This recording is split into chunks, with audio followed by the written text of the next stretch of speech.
मैं डॉक्टर मनीराम मीणा, सहायक आचार्य समाजशास्त्र, SMB government PG college Nathdwara से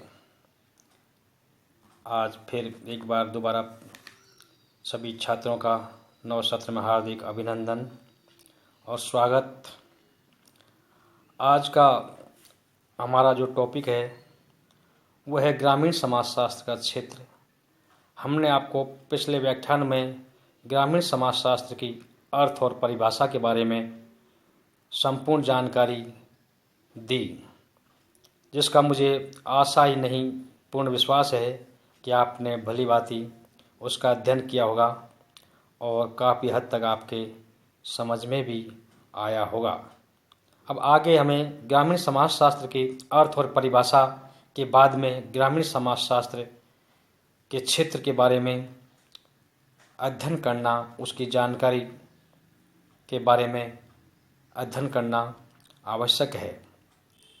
अतः आज ग्रामीण समाजशास्त्र का जो क्षेत्र है उसके बारे में आपको विस्तार पूर्वक जानकारी देने का प्रयास किया जाएगा और आप सबसे निवेदन है कि आप इसको अच्छी तरह से ध्यानपूर्वक सुन के अध्ययन करने की कोशिश करें, जिससे कि आपको आगामी परीक्षाओं के लिए लाभकारी हो सके। ग्रामीण समाजशास्त्र की उत्पत्ति और विकास एवं विभिन्न परिभाषाओं के अध्ययन के बाद ये उपयुक्त है कि हम आगे इसके विशेष क्षेत्र के बारे में भी अध्ययन करें।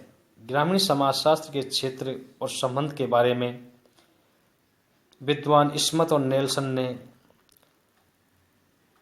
क्रम से अपने विचार व्यक्त किए हैं।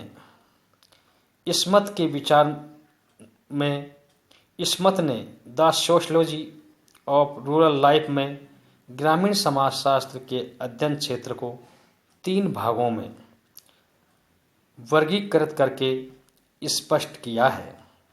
ग्रामीण समाजशास्त्र का क्षेत्र स्मिथ के अनुसार नंबर 1 जनसंख्या, जिसके अंदर मानव का भूमि से संस्थात्मक संबंध के बारे में बताया गया है। सेकंड सामाजिक संगठन और नंबर 3 सामाजिक क्रियाएं। ये जो 3 पॉइंट हैं, जनसंख्या, सामाजिक संगठन और सामाजिक क्रियाएं, इसमें सबसे फर्स्ट पॉइंट है जो जनसंख्या।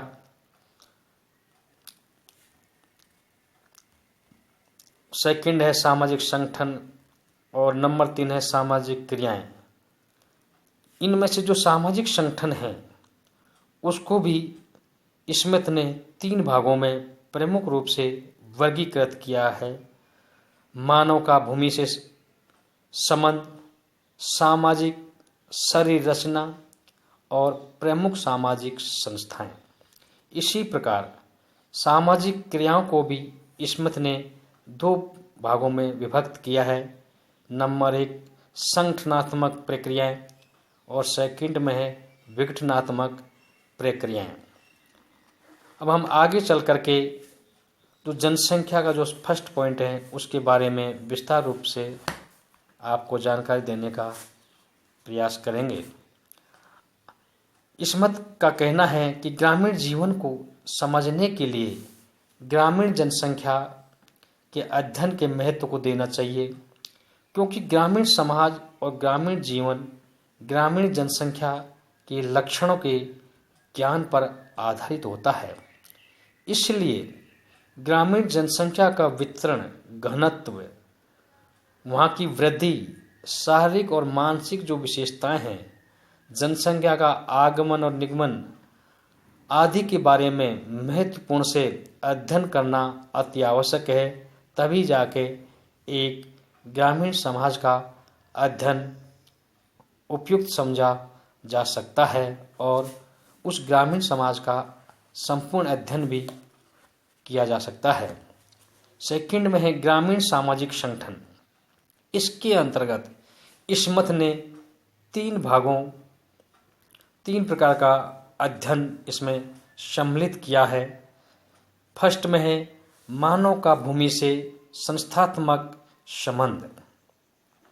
इसके अंतर्गत आपने भूमि का सर्वेक्षण, निवास के प्रतिमान, भूमि अधिकार, भू स्वामित्व का आकार एवं कृषि व्यवस्था आदि के अध्ययन को सम्मिलित किया है। सेकंड में है सामाजिक शरीर रचना। इस्मत ने इसमें सामाजिक विविधीकरण एवं सामाजिक संस्तरण को सम्मिलित किया है, जिसके बारे में वहाँ के लोगों की दिनचर्या को भली भांति समझने में आसानी हो सके। थर्ड पॉइंट है प्रमुख सामाजिक संस्थाएं। इस्मत ने प्रमुख सामाजिक संस्थाओं में धर्म, राजनीति तथा सरकार, शिक्षा आदि को अध्ययन में सम्मिलित किया है। सामाजिक प्रक्रियाएं। तीसरा पॉइंट है सामाजिक प्रक्रियाएं। इस्मत ने ग्रामीण समाज की संगठनात्मक और विघटनात्मक प्रक्रियाओं जैसे सहयोग, प्रतिस्पर्धा, संघर्ष, व्यवस्थापन, एकीकरण, संस्कृतिकरण, सामाजिक गतिशीलता आदि को इसके अंतर्गत सम्मिलित किया गया है। इस्मत ने इसके अतिरिक्त सामाजिक परिवर्तन तथा सामाजिक व्यवहार को परिवर्तन करने वाले कारकों एवं ग्रामीण सामाजिक समस्याओं के अध्ययन को भी ग्रामीण समाजशास्त्र के क्षेत्र के अंतर्गत रखने का सुझाव दिया है। ग्रामीण समाजशास्त्र के क्षेत्र के अंतर्गत ग्रामीण समाजों का या ग्रामीण मानव संबंधों का अध्ययन एक महत्वपूर्ण है, क्योंकि ग्रामीण समाज में ग्रामीण मानव और वहाँ के जितने भी व्यक्ति हैं, उनकी दिनचर्या, उनका व्यवसाय, उसके बारे में हम संपूर्ण जानकारी करेंगे, तभी वहाँ ग्रामीण समाजशास्त्र